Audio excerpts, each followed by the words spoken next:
Welcome to Hollywood in Hindi presenting don't look up. Movie की शुरुआत में हम एक टेलीस्कोप स्टेशन देखते हैं जहां एक बहुत बड़े टेलीस्कोप की मदद से पीएचडी स्टूडेंट केट को पता चलता है कि एक कॉमेट पृथ्वी की तरफ आ रहा है, जिसे देख के वो बहुत हैरान होती है। केट ये बात प्रोफेसर मिंडी और अपने साथियों को बताती है। फिर प्रोफेसर मिंडी कैलकुलेशन करते हैं कि वो कॉमेट पृथ्वी के कितनी पास से गुजरेगा, मगर तभी वो अचानक से जीरो देख के रुक जाते हैं और केट के अलावा बाकी स्टूडेंट्स को घर जाने के लिए बोलते हैं। प्रोफेसर मिंडी स्पेस सेंटर में फ़ोन करते हैं, जो डॉक्टर टेडी को कॉन्फ्रेंस कॉल पे लेते हैं और उनकी बातों से हमें पता चलता है कि एक 5 से 10 किलोमीटर बड़ा कॉमेट सीधा पृथ्वी से टकराएगा 6 महीने और 14 दिन में। और डॉक्टर टेडी समझ जाते हैं कि इससे पूरी पृथ्वी तबाह हो सकती है, इसलिए वो प्रोफेसर मिंडी और केट को व्हाइट हाउस चलने के लिए बोलते हैं। प्रोफेसर मिंडी और केट एयरफोर्स के एक प्लेन से जाने लगते हैं और जब प्लेन रुकता है तो हम सीधा व्हाइट हाउस देखते हैं, जहां वो दोनों डॉक्टर टेडी और आर्मी जनरल थेम्स से मिलते हैं।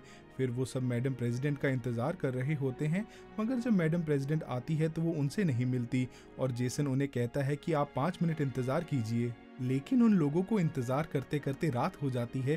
तभी जनरल थेम्स को उनके परिवार से एक मैसेज आता है और वो चले जाते हैं, जिसके बाद जेसन वहां आता है और उन लोगों को पास के एक होटल में ठहरने के लिए कहता है।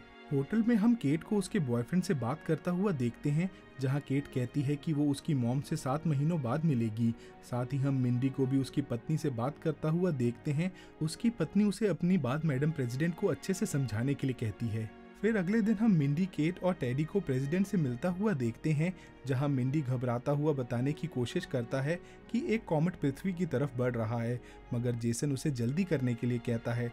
तभी केट कहती है कि एक कॉमेट लगभग 6 महीनों में पृथ्वी को तबाह कर देगा। प्रेसिडेंट उन लोगों को सीरियसली नहीं लेती। वहाँ हमें पता चलता है कि जेसन प्रेसिडेंट का बेटा है, जो उन लोगों को कहता है कि हमने ऐसी बहुत सारी मीटिंग्स अटेंड की हैं जिसमें दुनिया ख़त्म होने वाली होती है। फिर प्रेसिडेंट कहती है कि हमें आराम से इस बात पे बैठ के विचार करना चाहिए। मिंडी उन्हें फिर से समझाने की कोशिश करता है, मगर जेसन उन लोगों को वहाँ से भेज देता है। फिर टेडी उन्हें न्यूयॉर्क सिटी भेजने के लिए स्टेशन छोड़ने आता है। दरअसल प्रेसिडेंट ने उन लोगों को सीरियसली नहीं लिया होता, इसलिए वो न्यूज़ चैनल्स के पास जा रहे होते हैं। दूसरी तरफ हम एक कॉन्फ्रेंस रूम में बैश मोबाइल कंपनी के सीईओ पीटर को देखते हैं, जो अपने नए मोबाइल फ़ोन का लॉन्च करने के लिए बच्चों के साथ आया होता है और बताते हैं कि ये फ़ोन आपकी हार्ट बीट से पता लगा सकता है कि आप दुखी या डरे हुए तो नहीं हैं। साथ ही कॉन्फ्रेंस के बाद वो बच्चों की बातों का जवाब नहीं देता और उसे भी अपने सोर्सेज से पता चल जाता है कि एक कॉमेट पृथ्वी की तरफ बढ़ रहा है। कहानी फिर से चली जाती है मिंडी और केट पे, और वो दोनों न्यूज़ चैनल वालों के ऑफिस में होते हैं, जहां वो अपनी बात रख रहे होते हैं। वहां एक शख्स उन्हें कैमरे के सामने कैसे रहना है वो सिखाने के लिए कहता है। फिर मिंडी, केट और केट के बॉयफ्रेंड को हम न्यूयॉर्क की सड़कों पे देखते हैं और उनकी बातों से हमें पता चलता है कि उन लोगों को एक बहुत फेमस डेली न्यूज़ शो के लिए बुलाया गया होता है।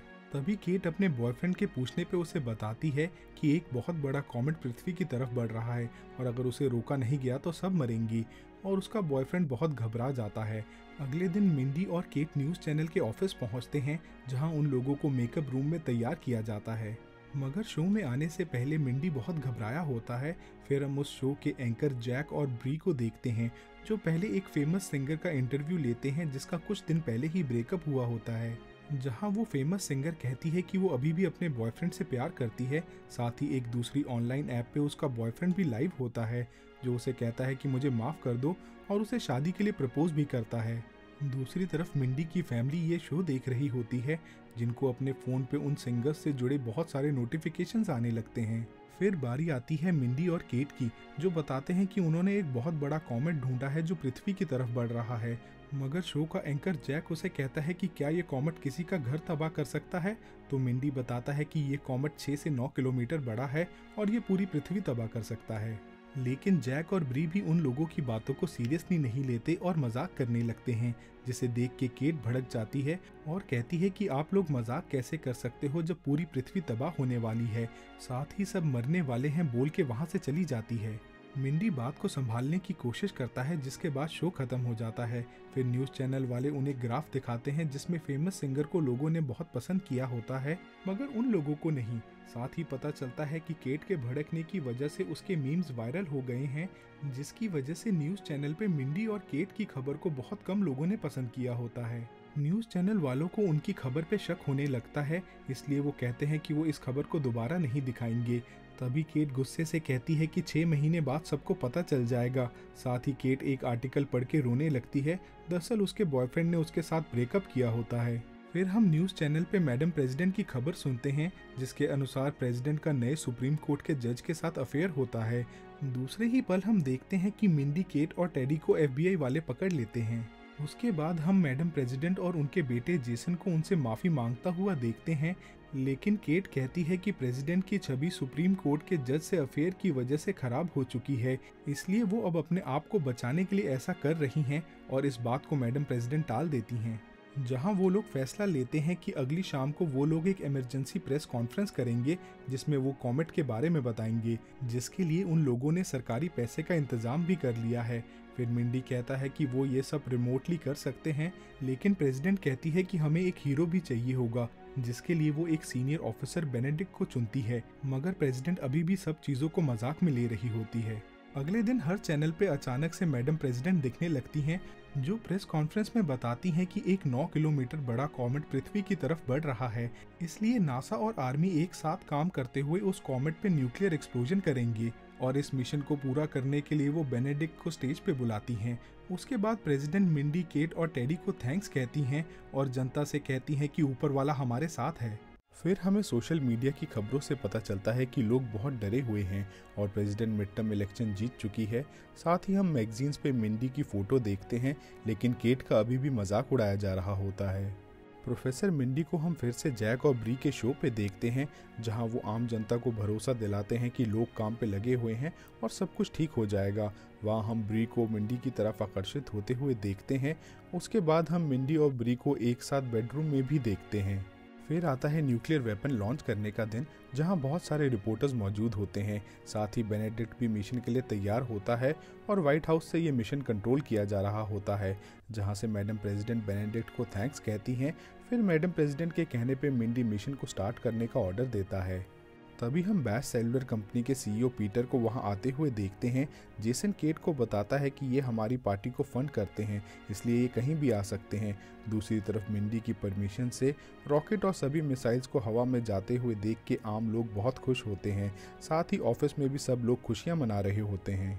इस सब के बीच पीटर मैडम प्रेसिडेंट को बाहर बुलाता है और प्रेसिडेंट वापस आके मिशन रोकने का ऑर्डर देती हैं, जिस वजह से सभी मिसाइल्स और रॉकेट को वापस आता हुआ देख मीडिया और आम लोग बहुत दुखी होते हैं। अगले ही पल मिंडी, केट और टेडी को हम एक कमरे में बंद देखते हैं, जहां जेसन आके मिंडी को अपने साथ चलने के लिए कहता है, लेकिन केट और टेडी को बंद करके चला जाता है। फिर मिंडी को हम प्रेसिडेंट के साथ मीटिंग में देखते हैं, जहां प्रेसिडेंट कहती है कि बैश सेलुलर कंपनी के साइंटिस्ट ने कॉमेट से जुड़ी एक खोज की है। बैश का CEO पीटर सबको बताता है कि उस कॉमेट में $32 ट्रिलियन के वो मिनरल्स मौजूद हैं, जिसका इस्तेमाल मोबाइल और लैपटॉप्स की चिप बनाने में होता है। इसके अलावा भी $140 ट्रिलियन के और मिनरल्स भी मौजूद हैं। मिंडी कहता है कि $1 ट्रिलियन का हम क्या करेंगे जब पूरी दुनिया ही खत्म हो जाएगी। साथ ही वहाँ मौजूद अन्य लोग भी यही सवाल पूछते हैं। पीटर फिर बताता है कि अगर वो लोग उस कॉमेट के 30 छोटे टुकड़े कर दें तो वो हमारे लिए इतने खतरनाक नहीं होंगे, और वो ऐसा बैश कंपनी के बहुत बड़े ड्रोन्स की मदद से करेंगे, जिसकी technology Nobel prize winning scientist ने बनाई है। फिर वो ड्रोन्स उन 30 छोटे टुकड़ों को पैसिफिक ओशियन में गिराएंगे। साथ ही पीटर कहता है कि इससे हम दुनिया की गरीबी और भूखमरी मिटा सकते हैं। मीटिंग के बाद मिंडी, केट और टेडी को उस कमरे से छुड़ा लेता है और फिर मिंडी एक बार में उन दोनों को पीटर का प्लान बताता है। साथ ही मिंडी बताता है कि उन लोगों ने नोबेल प्राइज विनिंग साइंटिस्ट को अपनी तरफ कर लिया है, इसलिए वो कुछ नहीं कर पाया।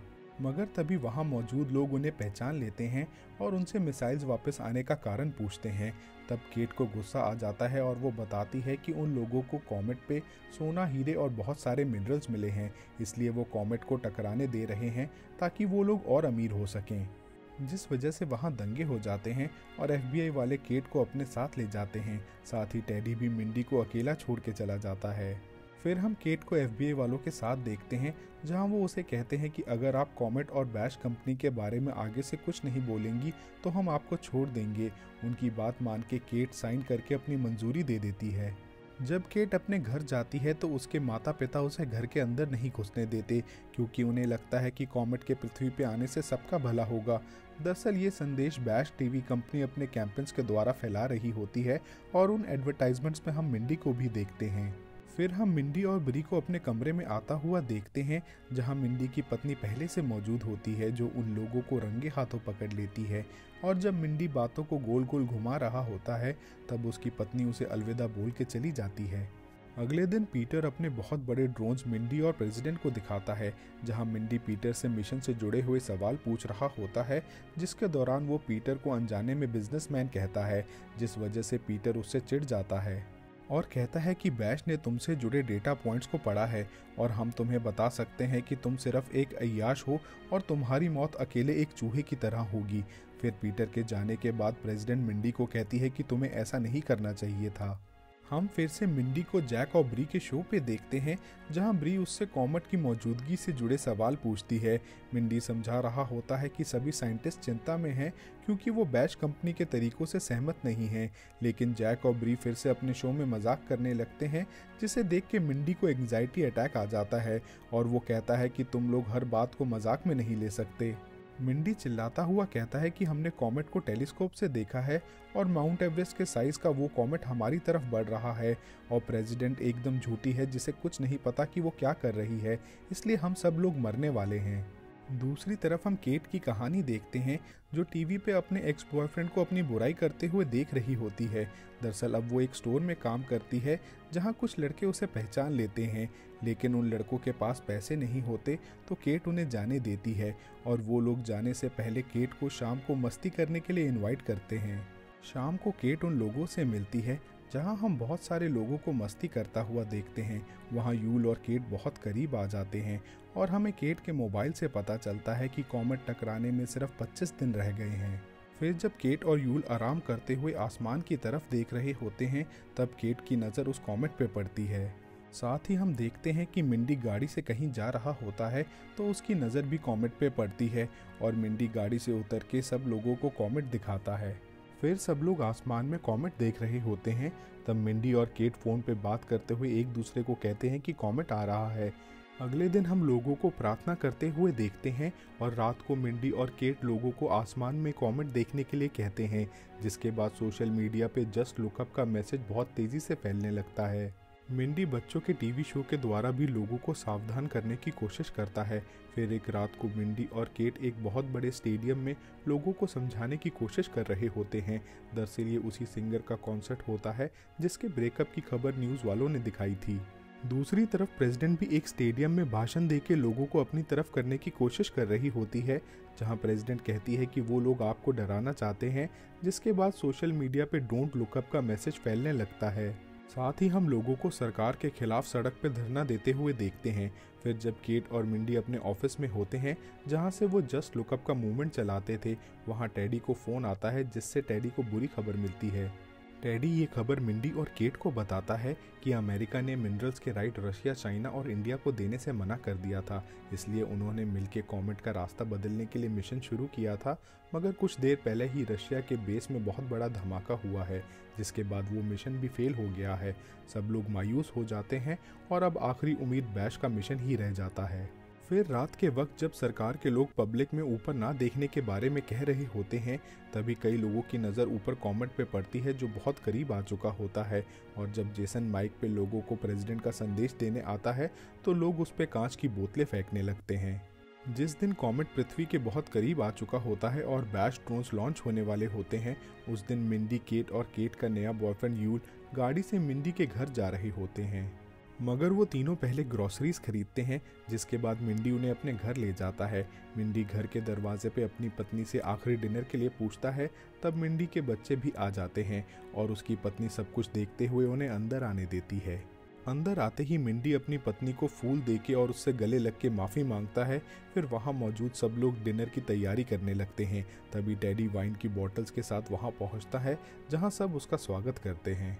दूसरी तरफ जहां बैश ड्रोन्स लॉन्च होने वाले होते हैं, वहां कंट्रोल रूम में मैडम प्रेसिडेंट पूरे पृथ्वीवासियों को शुभकामनाएं देती हैं और ये सब लोग अपने टीवी पे देख रहे होते हैं। फिर बैश ड्रोन्स लॉन्च शुरू होता है, मगर लॉन्च के दौरान ही 2 ड्रोन्स नष्ट हो जाते हैं, जिस पे पीटर कहता है कि घबराने की कोई बात नहीं है, क्योंकि हमने पहले ही एक्स्ट्रा ड्रोन्स बनाए थे। पूरे मिशन पे कंट्रोल रूम अपनी नज़र बनाए होता है, तभी 2 और ड्रोन्स कॉमेट पे उतरते वक्त नष्ट हो जाते हैं, जिस पे पीटर प्रेसिडेंट को कहता है कि अभी भी सब ठीक है। जिसके बाद ड्रोन्स एक्सप्लोजन शुरू होता है, मगर उनमें से 4 ड्रोन सही समय पे एक्सप्लोड नहीं करते। तभी पीटर कहता है कि सब ठीक है और वॉशरूम का बहाना बना के चला जाता है और प्रेसिडेंट भी उसके पीछे पीछे चली जाती है। वहाँ मौजूद लोग समझ जाते हैं कि सब मरने वाले हैं, इसलिए वो लोग भी वहाँ से जाने लगते हैं, मगर जेसन अपनी माँ का इंतज़ार करता रहता है।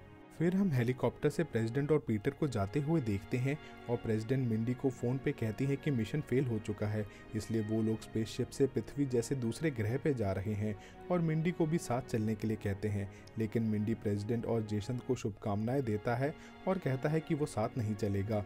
तभी प्रेसिडेंट को याद आता है कि वो अपने बेटे को भूल गई हैं। फिर मिंडी और उसका परिवार डिनर टेबल पे एक साथ होते हैं, जहां वो लोग आखिरी प्रार्थना करते हैं। साथ ही हम हर तरफ भगदड़ देखते हैं, जिसके बाद कॉमेट पृथ्वी से टकराता है। सीन फिर से चला जाता है मिंडी और उसके परिवार पे, जहां वो लोग बातें करते हुए खाना खा रहे होते हैं और सब कुछ खत्म हो जाता है। अब पृथ्वी पूरी तरह से तबाह हो चुकी होती है, जिसके साथ ही हम एक स्पेसशिप को जाते हुए देखते हैं। फिर दिखाया जाता है 22,740 साल के बाद का समय, जब उस स्पेसशिप से छोटे छोटे यान अलग होते हैं और पृथ्वी जैसे दिखने वाले ग्रह पे उतरते हैं। दरअसल उस स्पेसशिप पे सब लोग हाइबरनेट होते हैं, जिस वजह से उनकी उम्र नहीं बढ़ती और वो लोग एक एक करके बिना कपड़ों के स्पेसशिप से उतरते हैं। पीटर सबको बताता है कि हाइबरनेशन में बहुत कम लोग मरे हैं और ये मिशन सफल हुआ है। आखिरी में प्रेसिडेंट एक खूबसूरत से दिखने वाले जानवर के पास जाती हैं, जो उन पे हमला करके उन्हें मार देता है। तभी वहाँ वैसे ही और जानवर आ जाते हैं। Thanks for watching. Do subscribe for more such videos. Also like, comment and share to support us. Thank you.